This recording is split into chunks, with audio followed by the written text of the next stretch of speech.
आपल्या शहरातील, जिल्ह्यातील आणि राज्यातील ताज्या बातम्या पाहण्यासाठी TV7 न्यूज चॅनल सबस्क्राइब करा आणि बेल आयकॉनवर क्लिक करा.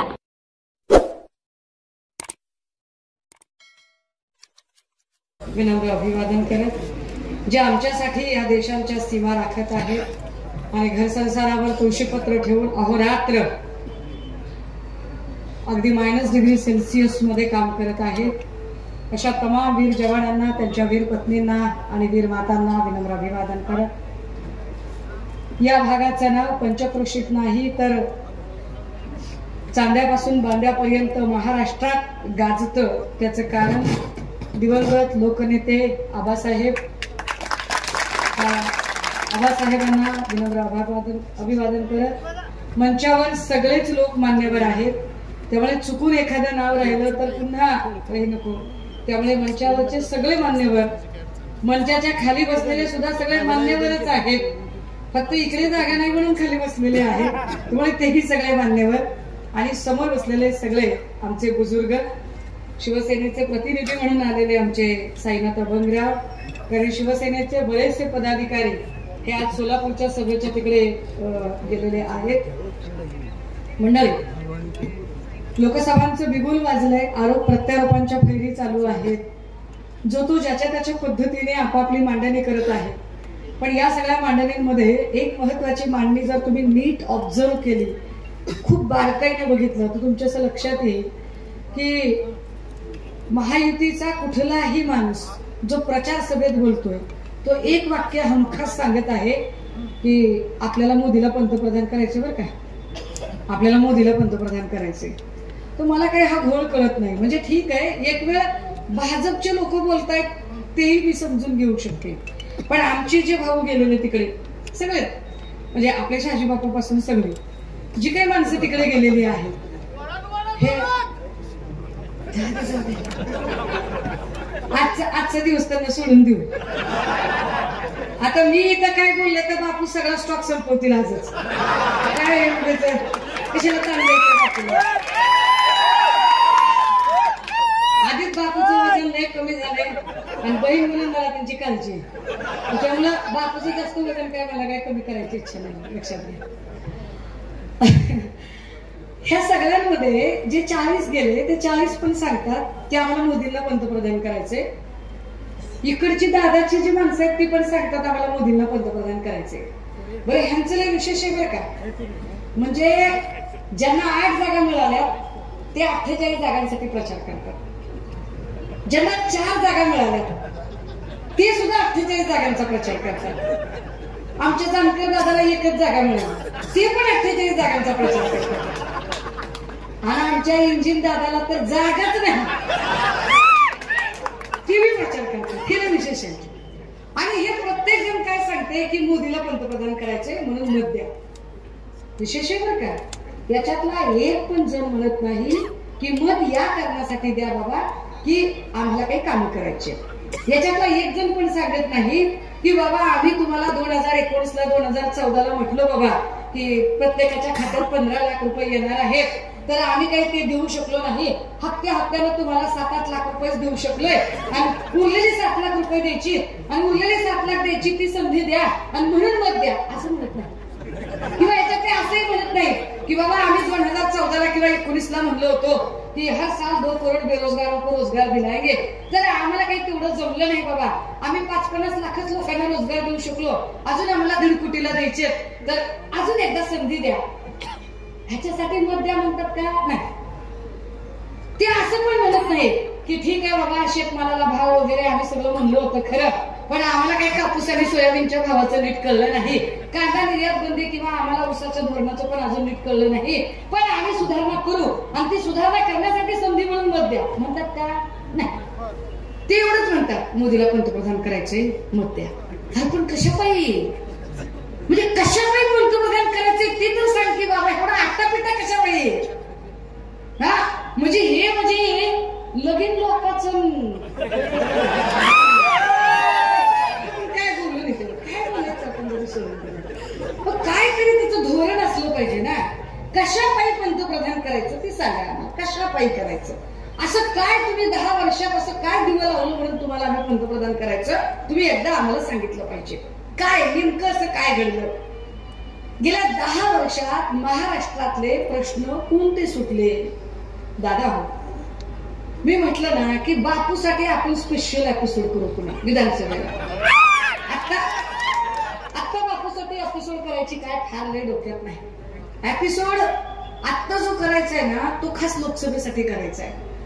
आणि तुम्हाला माहिती आहे आपण एकदा ठेवलं की पिट्टा पाडणे, आपलं पिट्टा पाडत असतो.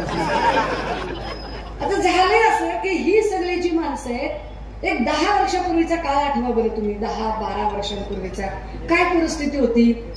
12वी पास झालं लेकरू की आई बाप टीशी काढायचे, मार्क म्हणून काढायचे, पहिलं डीएड कॉलेज पकडायचं, शोधून आणायची की नाही, आणि डीएड कॉलेजला जाऊन फॉर्म भरायचा. का बरं? पोरगी डीएडला लागलं पाहिजे, पोरगी डीएडला लागली पाहिजे. डीएडला पोरगी लागली की लगेच नोकरी मिळते तिला, असं म्हणून 10-12 वर्षापूर्वी सगळी डीएड कॉलेज हाऊसफुल दिसायची. गेल्या 10 वर्षात डीएड कॉलेज आणि डीएड कॉलेजच्या संस्था चालकांचे कुत्रे हाल खात नाहीत अशी परिस्थिती आहे. वस पडली ती सगळी कॉलेजेस. त्या कॉलेजला काय आता ऍडमिशन नाही, काही नाही. का नाही? 10 वर्षात शिक्षक भरतीच झाली नाही. टीईटी झाले की सीईटी, सीईटी झाले की टीईटी, टीईटी झाले की सीईटी, तेच सगळं नाच चालू आहे. आणि टीईटी सीईटीच्या नादात होतंय काय? बेरोजगारांना खरं तर भुलवण्याचा धंदा आहे. बेरोजगारांना वाटतंय आपण टीईटी करायला लागलो, सीईटी करायला लागलो, तुम्हाला थोपवून धरलंय त्यांनी टीईटी सीईटीच्या नावाखाली. पण ह्या सगळ्यात वय वाढत गेला आणि यजमान झाले, त्याचं कोण? त्याचा जिम्मेदार कोण? तर त्याच्यावर काहीच बोललं जात नाही. कितीतरी असे लोक आहेत, कितीतरी जण की डीएड केलं, मग नाही आता डीएड नाही, डीएडलाच काय स्कोप नाही, जागा निघाली बीएड करतो. बरं नाही बीएड नाही, एमएड करतो. नाही इकडे बीपीएड ची जागा आहे, बीपीएड करतो. नाही एमपीएड करतो. DEd, BEd, MEd, BPEd, MPEd, D निघून चालला, बी निघून चालला, पी निघून चालला, एम निघून चालला, एड तेवढं शिल्लक आहे. भरतीच नाही ना, कुठलीच भरती नाही. आमची नोकर भरती झाली नाही. आरोग्य सेवकांच्या भरतीचं काय? न बोललेलं बरं. भरती नाही. अंगणवाडी सेविकांचं काय? तलाठी भरतीचं काय? ग्रामसेवकाचं काय? पोलीस भरतीचं काय? ज्या तहसील मधल्या ज्या जागा निघतात सिनियर ज्युनियर क्लर्कच्या, त्या जागांचं काय? कोर्टातल्या सिनियर ज्युनियर क्लर्कच्या जागा निघतात, त्याचं काय? पशुवैद्यकीय खात्याच्या जागा निघतात, त्या जागांचं काय? तर याच्यातल्या कुठल्याही जागांची भरती निघाली नाही. राजू, का निवडणूक लढणं गरजेचं आहे आणि का या वेळेला का बदल करणं गरजेचं आहे त्याचं कारण नीट समजून घ्या. आपण कुणावरही टीका न करता, कुणालाही शिवीगाळ न करता, कुणावरही टिप्पणी न करता, दादा आता घ्या जरा ऍडजस्ट करून. काय आयोजकांना वाटलं असेल काय ताईच्या सभेला 5-50 लोक जमतेत, घेऊ कुठेतरी बोळखंडात आपण, त्यांनी अशी सभा लावली, त्याच्यामुळे एवढ्या लोकांची अडचण झाली. त्यांना काही अंदाजच आला नसेल, आपण बॉक्स ऑफिसवर हिटत असतो म्हणून त्यांना काय लक्षातच आलं नाही. असं आता ऍडजस्ट करून घ्या बाबा कस तरी. आता बघा, ह्या सगळ्या पार्श्वभूमीवर जर आपण नीट जर विचार केला तर आपल्या असं लक्षात येतंय की मागच्या 10 वर्षांमध्ये स्टेट बँक ऑफ इंडियाने एक रिपोर्ट बनवला आणि त्या रिपोर्ट मध्ये त्यांनी असं सांगितलंय की आमच्याकडे सगळ्यात जास्त इन्कम सोर्स कशाचा आहे, तर ते म्हणतात गाडीचं कर्ज नाही, घराचं कर्ज नाही, कुठलाही व्याजदर नाही, फिक्स डिपॉझिट नाही, सेव्हिंग नाही, पिगवी नाही, काही नाही. मग पैसे कशाचे आहेत सगळ्यात जास्त? तर स्टेट बँक ऑफ इंडिया सांगते की आमच्याकडं नोकरीच्या साठी पोरांनी जे चलन भरलेले आहेत त्या चलनाचा पैसा सगळ्यात जास्त आहे. म्हणजे काय? तर ते असं सांगतात की समजून घ्या, आता तलाठ्यांच्या जागा निघाल्या होत्या, जागा निघाल्या 2 लाख आणि फॉर्म किती भरले माहितीये का तुम्हाला? जागा निघाल्या 200 आणि फॉर्म भरले 18 लाख. 200 जागांच्या साठी 18 लाख फॉर्म भरले आणि एक फॉर्म भरण्यासाठी चलन किती भरायला लागते? 1000 रुपये. 1000 रुपये चलन. कम्प्युटरवर फॉर्म भरायला गेल्यावर त्याला घेते 200 रुपये. आणि पुन्हा परीक्षा कुठे होती? परीक्षा सांगोल्याला होत नाही, महुदला होत नाही, अकलूजला होत नाही, वाकीशिवणीला होत नाही, भंडी शेगावला होत नाही, अक्कलकोटात होत नाही, इकडे अकलूजात होत नाही, तिकडे काय कुर्टीला होत नाही, तिकडे काटी वैराला होत नाही. परीक्षा कुठे होते? परीक्षा होती सोलापूरला. परीक्षा सोलापूरला होते म्हणजे जाण्या येण्याचं तिकीट किती गेलं? 500 ते 700 रुपये. आमच्या गोरगरिबाला शक्य नाही एवढा पैसा खर्च. गोरगरिबाच्या लेकराला 1000 रुपयाचं चलन, 200 रुपये फॉर्म भरायचे आणि 500 ते 700 रुपये तिकिटाचे, म्हणजे एका परीक्षेसाठी किमान 2000 रुपये खर्च करायचे. त्याच्याकडे पैसे नाहीयेत, पण तो सांगतोय किडूक बिडूक विकल, किरडू शिरडू काय असेल ते सगळं हे करेल, पण लेकराला पैसे द्यावे, कारण हे पैसे दिले तर लेकरू माझ्या नोकरीला लागेल, नोकरदार होईल, पान फिटल, काहीतरी गरिबी हाटल, पोटाला चिमट्या घ्यायला लागली, बाप तेच चिगलाचे कपडे घालायला लागला आणि ते पैसे द्यायला लागला. पण काय लेकराला बी वाटतंय माय बापाचं स्वप्न पूर्ण करायचं, ती बी डोळे फोडून अभ्यास करते, जाते परीक्षा देते, परीक्षा देऊन येते, आणि दुसऱ्या दिवशी टीव्ही लावल्यावर टीव्हीवर बातमी काय? पेपर फुटला. फुटला पेपर. आरोग्य सेवक पेपर फुटला, अंगणवाडी सेवक पेपर फुटला, तलाठी भरती पेपर फुटला. अरे पेपर फुटला, परीक्षा रद्द झाली, सगळं खरं, पण ज्या पोरांनी 1,000 रुपये भरले होते त्या 1,000चं काय? 18 लाख गुणिले 1,000 म्हणजे किती पैसे झाले? एवढे सगळे पैसे सरकारच्या तिजोरीत गेले. त्याच्या भ्रष्टाचाराबद्दल सरकार का बोलत नाही? जे इकडच्या तिकडच्या भ्रष्टाचाराबद्दल बोलायला लागले त्यांनी 18 लाख गुणिले 100 हे मी फक्त एका परीक्षेचं सांगितलं. गेल्या 10 वर्षात अशा कितीतरी परीक्षा झाल्या ज्या परीक्षांचं चलन इतकं झालं की स्टेट बँक ऑफ इंडिया सांगते home loan, vehicle loan, saving आणि फिक्स्ड डिपॉझिटचे नाही, तर फक्त आणि फक्त नोकर भरतीच्या चलनाचेच पैसे आमच्याकडे इतके झाले की सगळ्या बँकांमध्ये आमची बँक टॉपला आहे.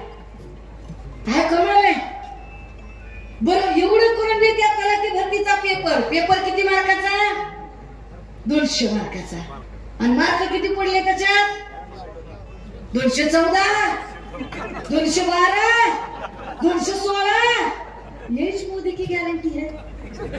200 पैकी 212 ये मोदी की गारंटी है. मोदी की गारंटी तुमको रोजगार दिलाने की नहीं है. मोदी की गारंटी इधर पानी पिलाने की नहीं है. मोदी की गारंटी रास्ता ठीक करने की नहीं है. मोदी की गारंटी इधर हमारी माँ बहनों को कुछ सुरक्षा देने की नहीं है. मोदी की गारंटी क्या है? जितना बड़ा भ्रष्टाचार उतनी बड़ी एंट्री, यही मोदी की गारंटी. जितका मोठा भ्रष्टाचार असेल तेवढी मोठी आम्ही एंट्री देऊ, ही मोदीची गॅरंटी आहे. त्याला काय अर्थ आहे? म्हणजे विचार करा की हा भ्रष्टाचारी आहे, तो भ्रष्टाचारी आहे, पुन्हा फेकतो, आता तो हुन्नाला फेकला, पालिक फेकतो, आता कुठं गेलं तर तगलं, कुठं गेलं सांगितलं तर फेकलं, तर कुठं गेलं फेकलं ते. हा ह्याच्याकडे काय पुलावा निघाला नाही, ह्याच्या शिड्या बाहेर निघाल्या, या चिडी वागल्या ती आम्ही. दादा हो, इधर इधर इधर कुछ दिमाग की बत्ती खोलो, इधर कुछ दिमाग की बत्ती खोलो आणि विचार करा की काय पद्धतीचं राजकारण चालू आहे. ज्या भावना गवळीवर त्यांनी भ्रष्टाचाराचे आरोप केले होते त्या भावना गवळी गॅरंटी काय आहे बघा मोदीची. त्याच भावना गवळींच्या हातून आम्ही राखी बांधून घेऊ, हे मोदीची गॅरंटी आहे. अशोकराव तुमचं काय झालं? साहेब ते आपलं आदर्श घटाळायचं. वा वा, ठीक आहे ठीक आहे, हरकत नाही. अशोकाच्या झाडाला आता कमलाचं फुल लागणार आहे. चला तुम्हाला राज्यसभा देतो, हे मोदी की गॅरंटी आहे. प्रफुल्ल भाई तुमचं काय? विमान नगरी घोटाळ्याचे माझे 140 कोटी. हरकत नाही, पण एकटे येऊ नका, बाकीच्यांना घेऊन या. चला चला, तुम्हाला गॅरंटी आहे, तुम्हाला पण सुरक्षितता देतो. दादा तुमचं काय? मी माझ्या तोंडाने माझी तारीफ काय सांगू साहेब? माझी तारीफ तर अख्खा महाराष्ट्र करायला साहेब. किती? जास्त काही नाही साहेब, 70,000 कोटी म्हणाले. अरे वा, 70,000 कोटी का? मोठं काम केलंय, तुम्हाला डीसीएम करतो, ये मोदी की गारंटी है. जितना बड़ा भ्रष्टाचार उतनी बड़ी एंट्री है, मोदी की गारंटी है. जो गुणवत्ता धारक है, जो ईमानदार है, जो प्रामाणिक है, अशा लोकांच्यासाठी मोदीची गॅरंटी नाहीये. मोदीची गॅरंटी भ्रष्टाचारांच्यासाठी आहे. काही निवडणूक महत्वाची आहे दादा हो. आपण एखादी भाजीपाल्याची गाडी घेतो, वडापावची गाडी, अंडा ऑमलेटची गाडी. आमची माणसं काहीतरी गाडी बिडी, एखादा रिक्षा, एखादा वडा चालवायचं बघतात. फार झालं 1.5 ते 2 लाख रुपये कर्ज काढतात. हार्डली 5 ते 6 हजार रुपयाचा कर्जाचा हप्ता असतो. 6 हजाराचा हप्ता जर 2 महिने जर रुकला, बँक ताळं लावते, बँक जप्ती आणते, बँक नाही तेवढे तगादे करते, गाडी ओढून नेते, 6,000चे 2 हप्ते चुकले तर बँक आम्हाला टाळं लावते. पण 6,000 कोटींचे जर घोटाळे केले तर मोदी त्यांना भाजपात प्रवेश देतात. ही मोदींची गॅरंटी आहे. म्हणून आम्हाला सत्ता बदल पाहिजे, म्हणून आपकी बार भाजपात तडीपार पाहिजे. का, कशासाठी आम्हाला का सत्ता बदल करायचा आहे? एक खासदार निवडून आणायचा म्हणून नाही, एवढा वारका विचार करत नाही मी. कुठतरी एक खासदार निवडून आणायचा आहे, एक नंबर वाढवायचा आहे एवढ्यासाठी अजिबात नाही. एक खासदार निवडून आणण्यासाठी नाही, तर इथं ज्या ज्या लोकांनी सांगितलं की मोदी जी तो विश्वगुरु है, अरे भाई कुछ तो बता, विश्वगुरु ने ऐसे क्या झंडे गाड़ दिए, और काय झेंडा लावला की सांग की आम्हाला ते विश्वगुरुनं काय केलं इकडं. विश्वगुरु आम्ही कधी म्हणू शकू? तर ते म्हणले G20चा अध्यक्ष नाही का झाले. अरे येड्या, G20ला एक अध्यक्ष नसते र, लय जण असते त्याला. कुठे घुटण्यात मेंदू आल्यासारखं करायला लागलाय. आणि G20 पेक्षा लय मोठ्या संघटना आहेत या जगामध्ये. अरे सेटो आहे, सेंटो आहे, नाटो आहे, सार्क आहे, युनो आहे, हु आहे, कितीतरी संघटना आहेत. आणि या संघटनांचं मोदींच्या आधी अनेक पंतप्रधानांनी अत्यंत छान पद्धतीने अध्यक्षपद भूषवलेली आहेत. नुसतं एवढंच नाही, ते जे जाहिरात करतात ना, मोदीजीने त्यांना हे सांगण्याची गरज आहे. अरे भक्तुल्य हो, तुमच्या आधी या देशात एक अशी पंतप्रधान माय माऊली झाली होती जिनं नुसतं युद्ध थांबवलं नाही, तर 1971 साली अख्खा एक देश निर्माण केला होता. बांगलादेश नावाचा एक अख्खा देश. इतकी मोठी कामं करणारे पंतप्रधान होते, पण त्यांचं चुकलं राव, चुकलं त्या सगळ्यांचं. आमच्या आबासाहेबांचं पण चुकलं आणि या सगळ्या लोकांचं पण चुकलं. काय चुकलं माहितीये का? त्यांना जाहिरातच करता आली नाही. जाहिरात करता यायला पाहिजे ना, जाहिरात करता आली नाही त्यांना. साधं गणित आहे बघा बरं. तुमच्या माझ्या दंडावर असा एक धानुक्यासारखा ठिपका आहे, कुरुकांना ठिपका आहे. काय ते देवी रे, देवी, देवी टाकलेली आहे. किती लशी दिल्या काँग्रेसच्या काळात, किती लशी मिळाल्या आपल्याला? देवी, बीसीजी, ट्रिपल, गोवर, धनुर्वात, पोलिओ, नारू, 14 लशी मिळाल्या. 14 लशी मिळाल्या, पण त्यांनी कधी जाहिरात केली नाही. एकच लस दिली बाबा, एकच कोरोनाची लस दिली. मी तर विकत घेतली 600 रुपये देऊन. माय बापाच्या इमानदारीनं मरती रात्र झाली, मी विकत घेतली. आपण कशाला फुकट खायचे कोणाचं, जाऊ दे मरू दे तिकडे, आपण विकत घेतली. आणि 14 लशी दिल्यावर आम्ही जाहिराती नाही केल्या. एक लस दिली आणि त्याचं सर्टिफिकेट काढा म्हणले. 100 रुपये घेतले का नाही कम्प्युटरवाल्यानं सर्टिफिकेटला? 100 रुपयाचं सर्टिफिकेट काढलं. फोटो कुणाचा निघाला? मध्ये बाबाचा. कुठं आलं ते सर्टिफिकेट कामाला?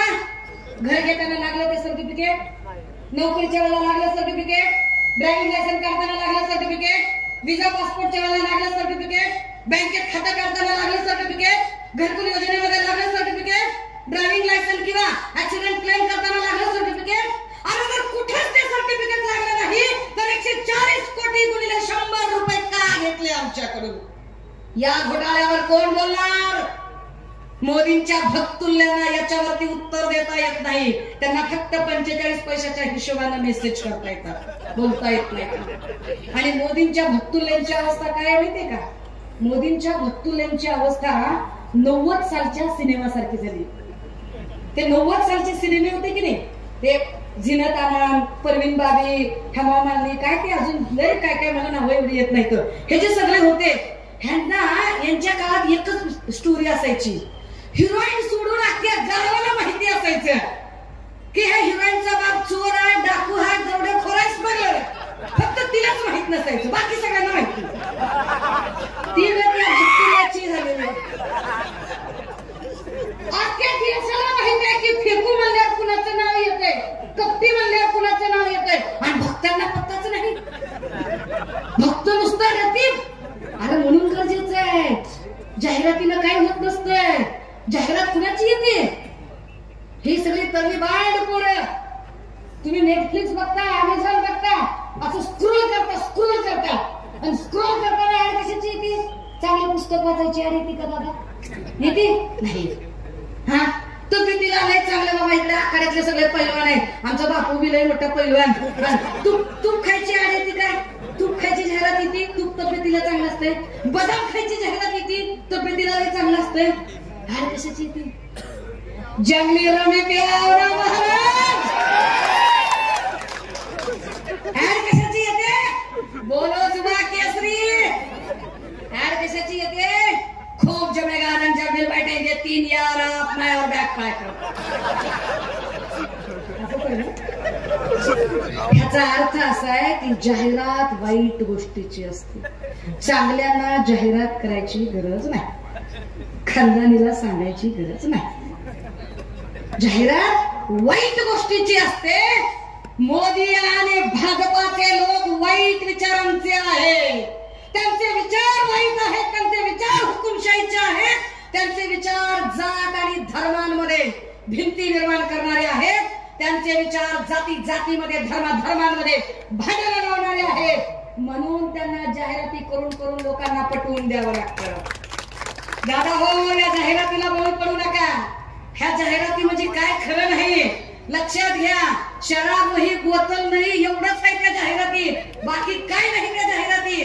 तुम्हाला जे सांगितलं जाते 400 पार 400 पार, अजिबात 400 पार होत नसते, तर अजिबात होत नाही. आणि तिकडे तमिळनाडूमध्ये हे 0 आहे, तर केरळमध्ये यांना कोणी एंट्री देत नाही. तिकडे जर बघायला गेलं, आंध्र कर्नाटकची परिस्थिती तुमच्या समोर आहे. ममता बॅनर्जी पश्चिम बंगालमध्ये तट देऊन लढत आहेत.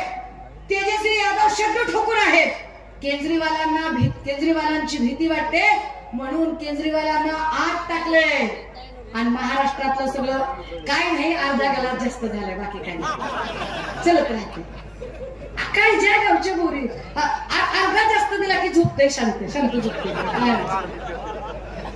दादा हो, ह्या सगळ्यांमध्ये हे विचार करण्यासारखं आहे की ज्या पद्धतीने यांनी जाहिराती दाखवल्या ना, हे 200 पार होऊ शकतात. महाराष्ट्रात जे 45 पारचा नारा देतात ते 45 सोडा, ते 25 पार पण होतील की नाही अशी सध्याची परिस्थिती आहे. कारण वातावरण फिरलंय आणि जनतेचं ठरलंय.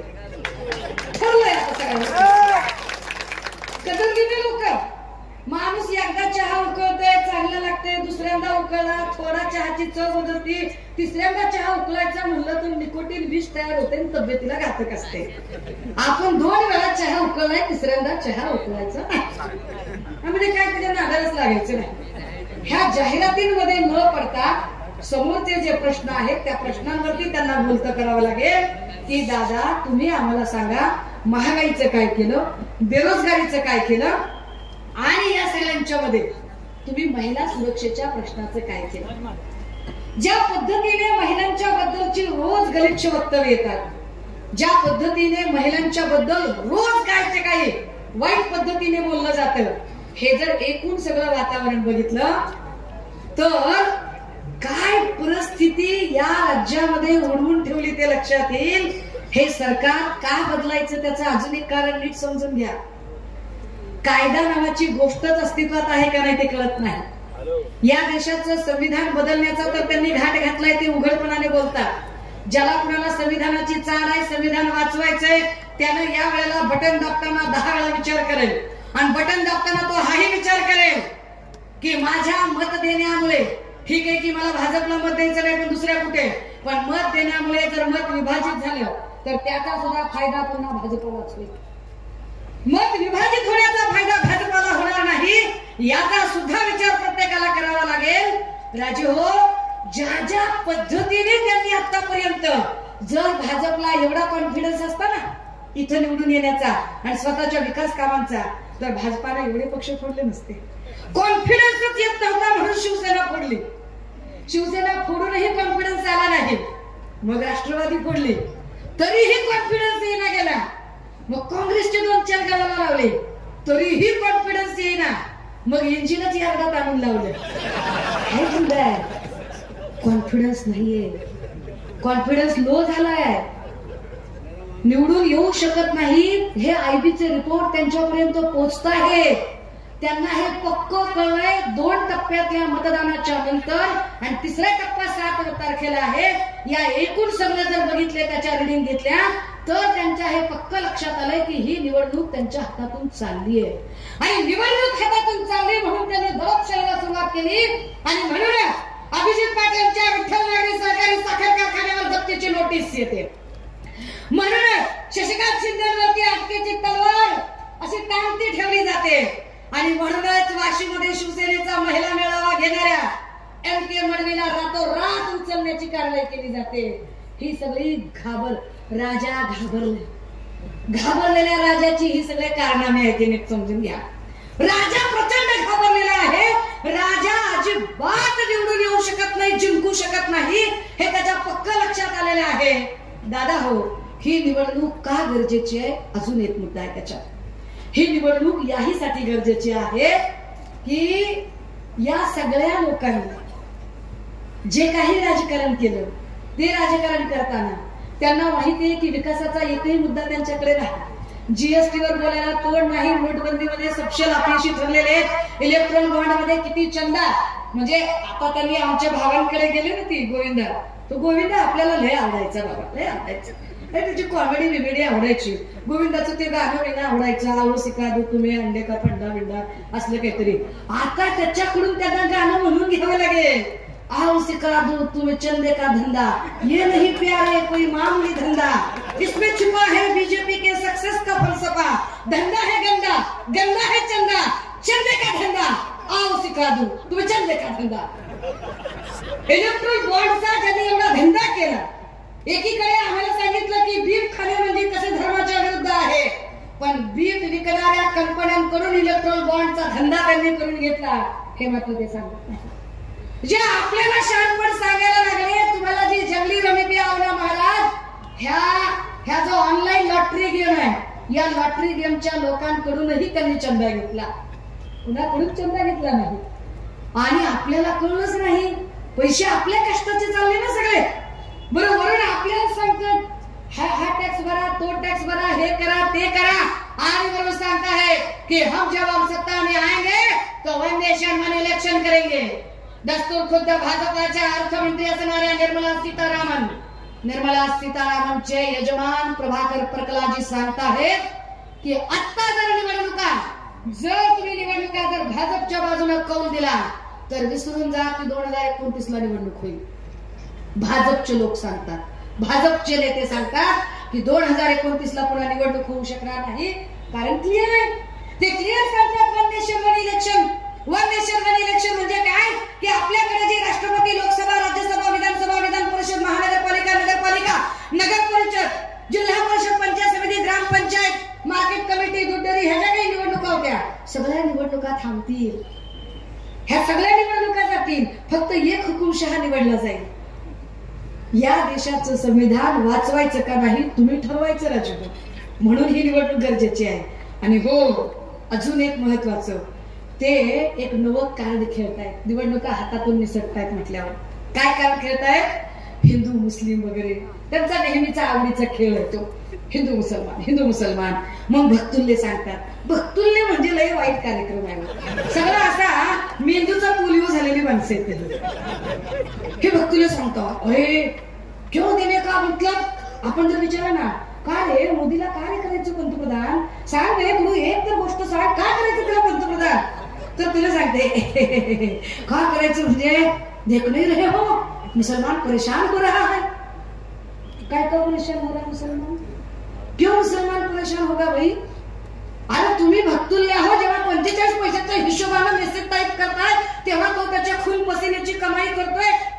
काय त्याचा समजा भाजीपाल्याचा ठेला असेल, काय फळांचा ठेला असेल, एखादी टपरी असेल, स्क्रॅपची गाडी असेल, काही ना काही तो कष्ट करतोय. दिवसभर खून पसीन्याचे आपले 1500 रुपये घरी आणतोय, लेकरा बाळांना कष्टाची भाकर खाऊ घालतोय. कशात परेशान झाला तो? नहीं, मुसलमान परेशान हो रहा. कैसे परेशान हो रहा रे? ऐसा कुछ है क्या कि गैस सिलेंडर मुसलमान लोगों को 1250 को मिलता और हिंदू को 300 कुछ मिलता है क्या? ऐसी कुछ है क्या रे कि मुसलमान को तुअर की दाल 200 रुपए किलो मिलती और हिंदू को क्या 20 रुपए किलो को मिलती क्या रे? ऐसी कुछ है क्या? हाँ, कि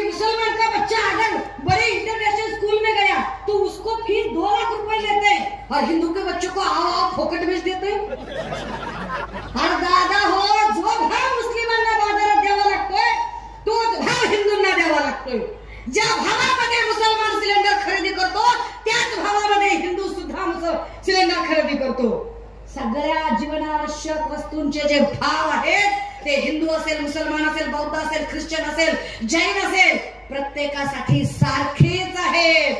जाती धर्माचं कार्ड ह्या भाजपाचा आवडता खेळ आहे, हे नीट समजून घ्या. आणि जे भाजपचे भक्तुल्य म्हणतात ना, नाही नाही वो देशभक्त है की नहीं, अरे काय सांगता राजे हो. जो लोग मुसलमानों की वतन परस्ती पर शक करते हैं वो जरा समझ ले कि ये भारत के मुसलमान है जो दिन में 5 बार इस वतन की मिट्टी को चूमते हैं. त्यामुळे जे लोक अशा गलिच्छ पद्धतीचा प्रचार करतात, विषारी प्रचार करतात, त्या लोकांना हे सांगावं लागेल की दादा, त्यांनी मला विचारलं माझी जात काय, मी म्हणाले 2 हात 2 पाय.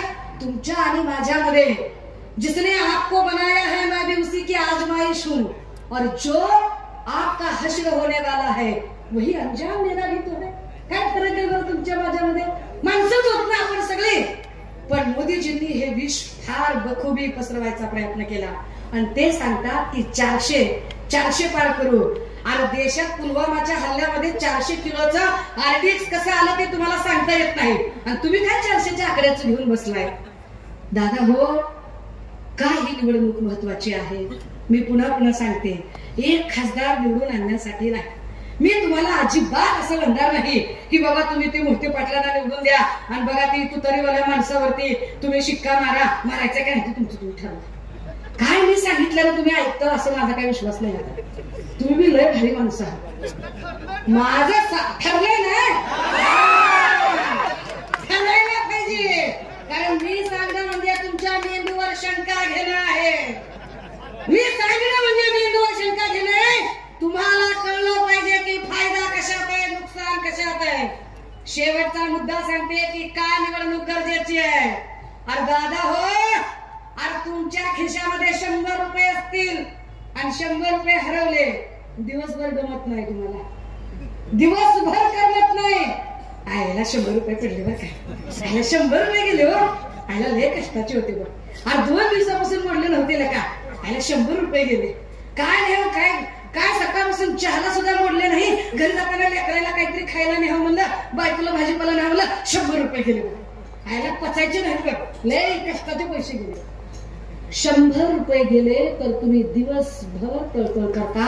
100 रुपये गेले, तुम्ही विचार करा, ज्यांच्या बाप जाद्यांनी हाडाची काळ करून, रक्ताचं पाणी करून, जीवाचं रान करून अख्खा पक्ष उभा केला, तो पक्ष जर चोरीला जात असेल तर काय आत्मा म्हणत असेल त्या माणसाचा.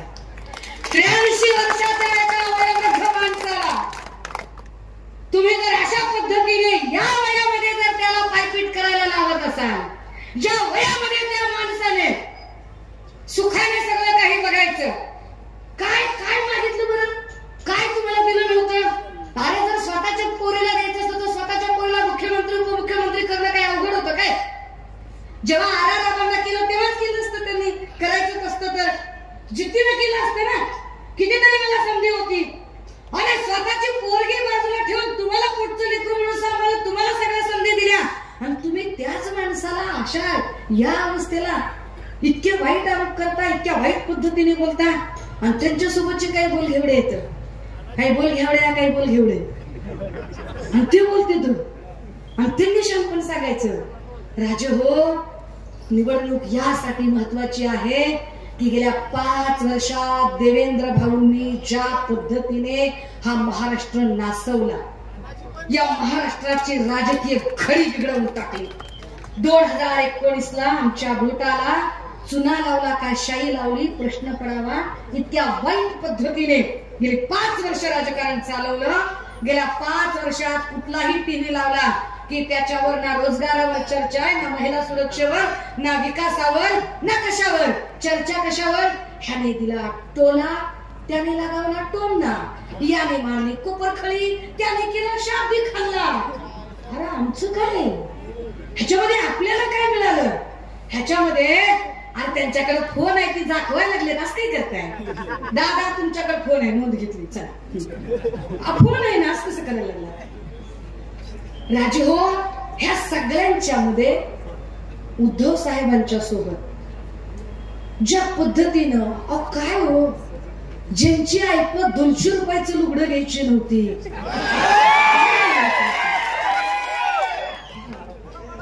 काय काय पद्धतीनं त्या माणसांना मोठं केलं. आणि ज्यांना गल्लीत कोणी ओळखत नव्हतं त्यांना वर्षा आणि सह्याद्रीवर वावरण्याची ज्यांची किंमत केली, त्यांनी काय हिंमत दाखवली तर त्यांनी ईडीच्या रेडच्या नावाखाली वंदनीय बाळासाहेबांच्या फोटोच्या फ्रेमची किंमत केली.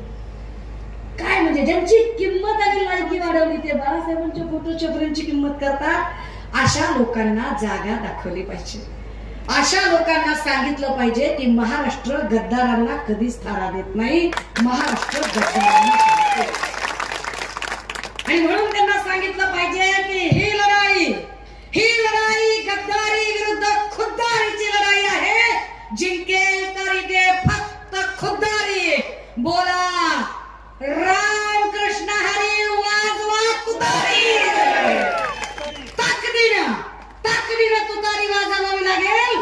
तुतारी यासाठी वाजवावी लागेल की जर 84 वर्ष माणसाला, ज्या माणसाला अख्ख्या देशात मान आहे, त्या माणसाची मान खाली घालायची वेळ जर तुम्ही आणत असाल तर हा महाराष्ट्र त्या 84 वर्षाच्या योद्ध्याला अजिबात झुकू देणार नाही, कुणासमोरही मान त्याची वाकू देणार नाही. आणि ज्या उद्धव साहेबांच्या पाठी 40 खंजीर खुपसले, त्या उद्धव साहेबांच्या सोबत आमचे साईनाथ भंगराव असतील किंवा आमचा इकडे शंकर दादा मेटकरी, मी यांच्या घरी मागाशी जाऊन आले.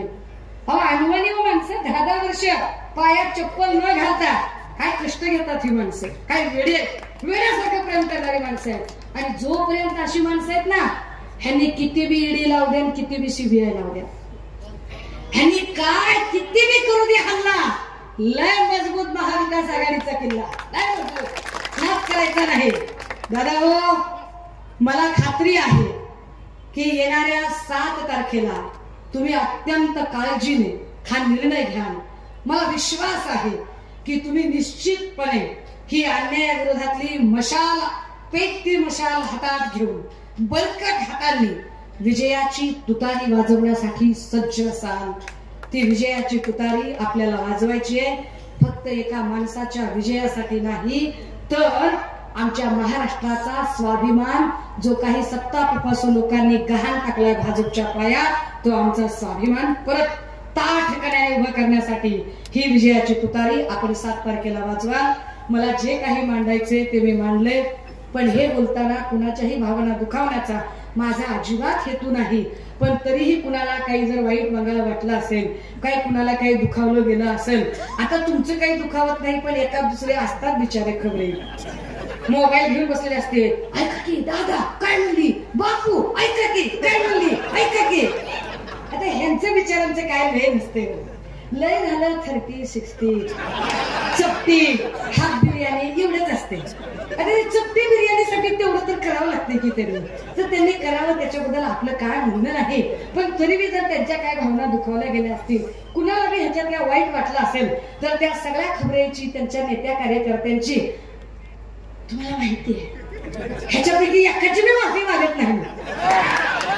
मला असंच बोलायचं होतं, मला हेच सांगायचं होतं, ह्याच शब्दात सांगायचं होतं, आणि मी असंच बोलत राहणार आहे.